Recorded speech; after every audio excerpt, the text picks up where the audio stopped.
Most of what you see in North Idaho is filmed in July. This is what it looks like before then.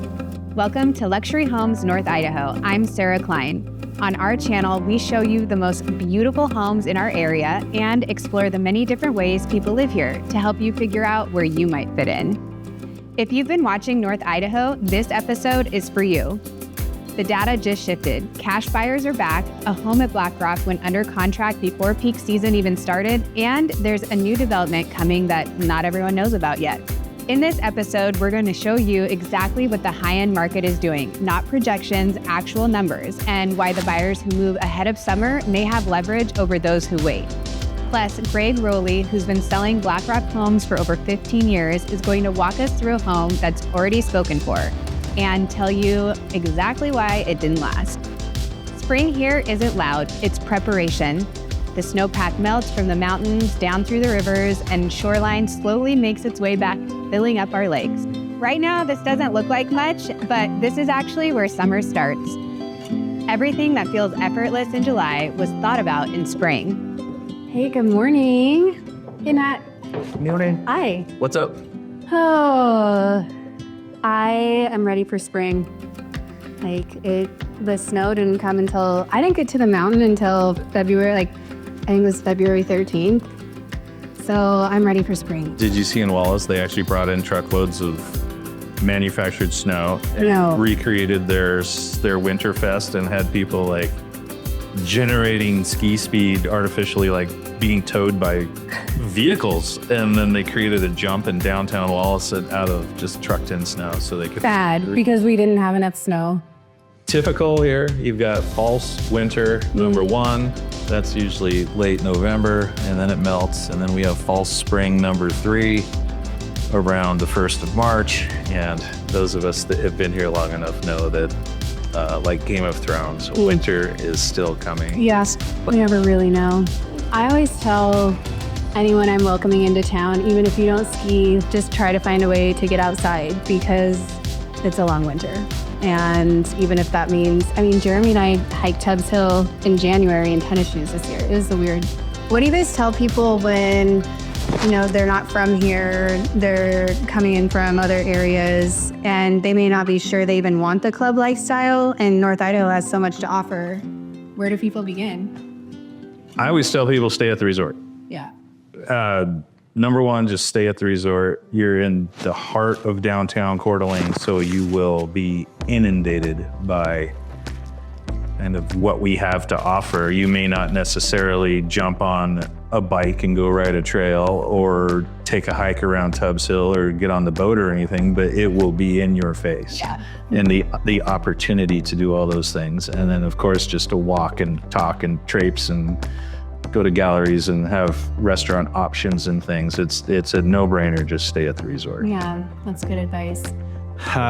There will be a new high-end gated development coming soon, and that's really all I can say at this point. The plan is for 40 lots.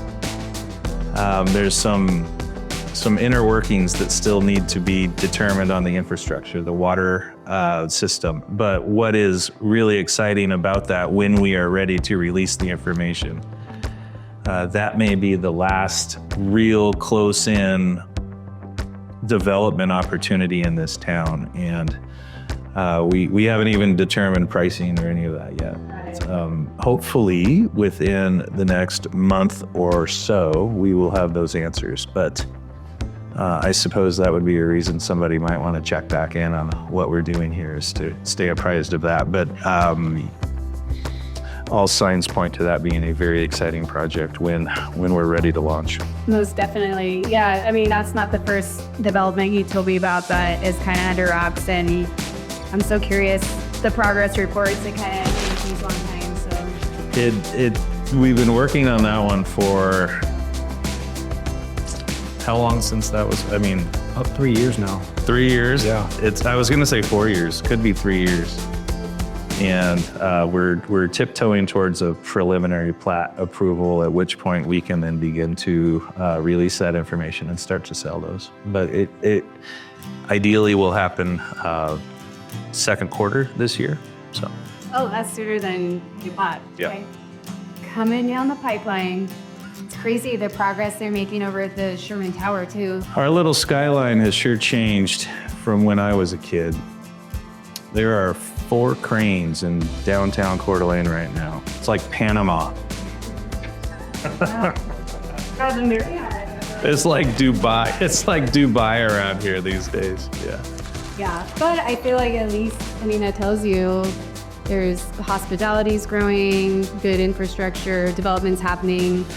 And to kind of further the importance of that new project coming over here, Coeur d'Alene is a little bit locked. Yeah.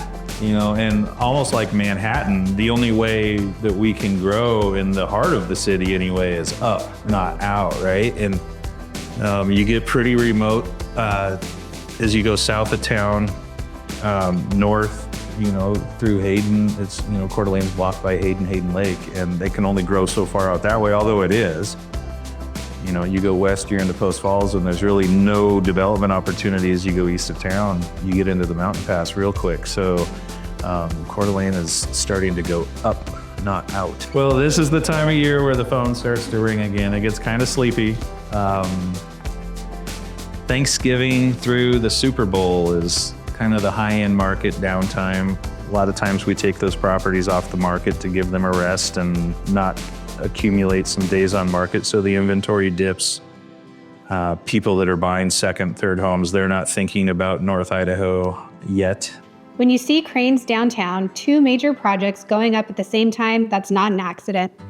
People with serious capital are betting on Coeur d'Alene year-round, not just in summer.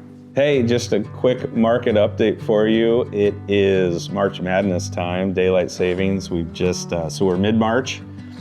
This is when we start thinking about spring, and inevitably we'll get a fresh blanket of snow here at some point. But some data to share.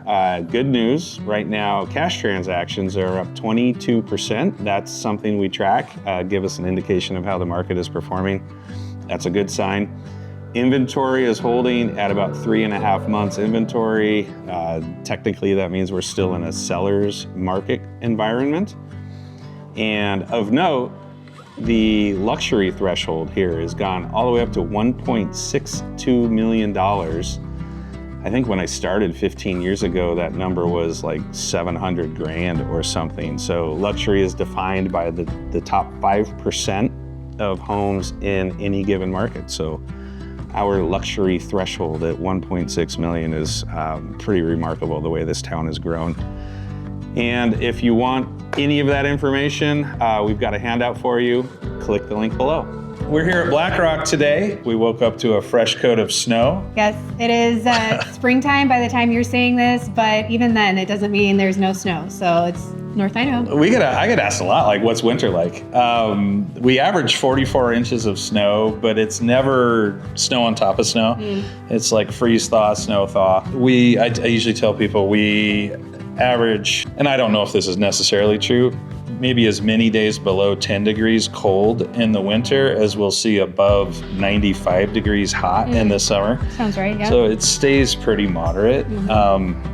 There aren't that many bring the dogs in at night kind of cold nights. But that's how you know it's cold. You got to bring it's a 2-dog night. You got to bring the dogs in. Yeah. Right. But we still get the 4 seasons and enjoy the 4 seasons. And snow in February is certainly normal and typical. But again, by the time you see this in March, could go either way. We could be golfing. Yeah. So, custom home at Black Rock. There are square footage requirements here at Black Rock. This happens to be a 4,000 square foot home. The minimum allowable size here is 2,400 square feet for a custom home, and kind of the sky's the limit. Yeah.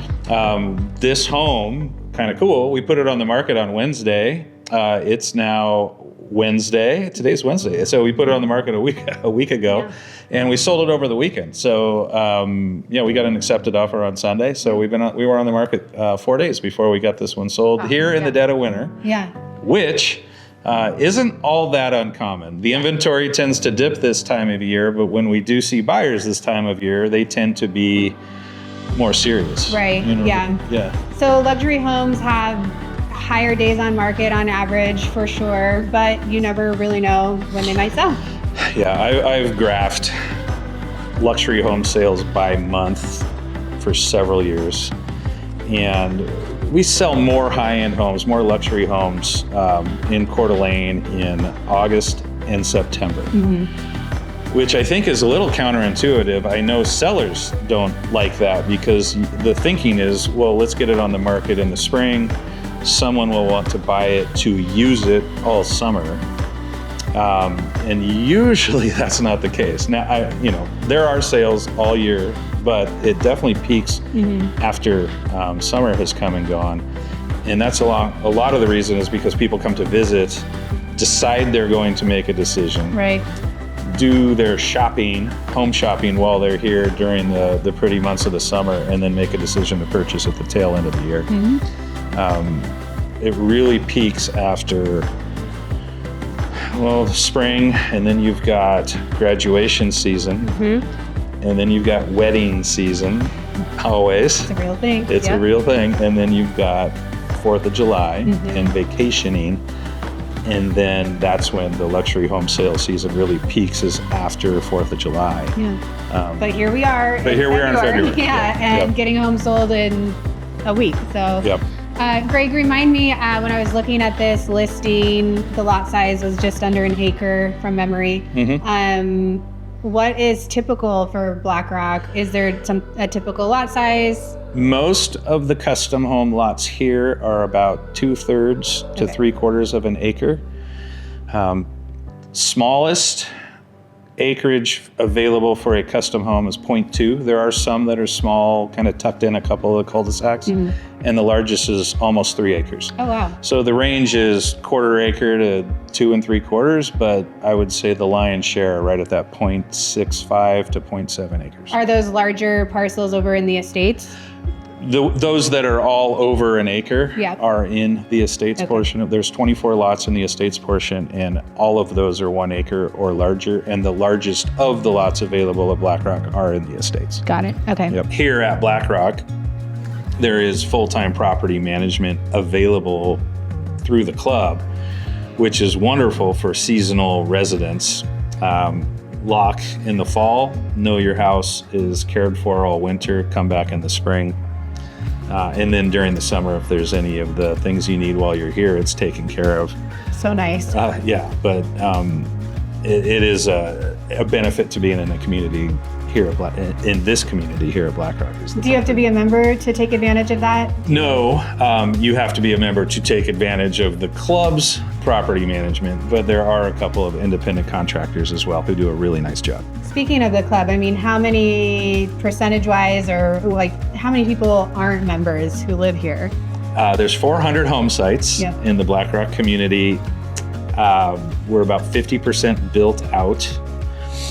There are a dozen or so year-round residents or primary residents where they spend most of the year here. There are 8 or 10 non-member residents. When we first opened the club, you were required to buy real estate in order to join the club. And then the club changed ownership in 2010 and they changed that requirement. So you can buy and live at BlackRock and you do not have to join the club. You're not required to. And conversely, you can join the club and you do not have to buy real estate. Okay. But most of the residents are seasonal club members. That's not to say you have to be, but that is typically who we find searching for this particular development. Sure. But I had heard that the club membership is full. There's a wait list. Like if people are wanting to consider the golf club at BlackRock, is that a deterrent or what should they do? A couple years ago, the membership filled. Right now, there are a couple memberships available, but contact me. I'll help you understand the ins and outs of that.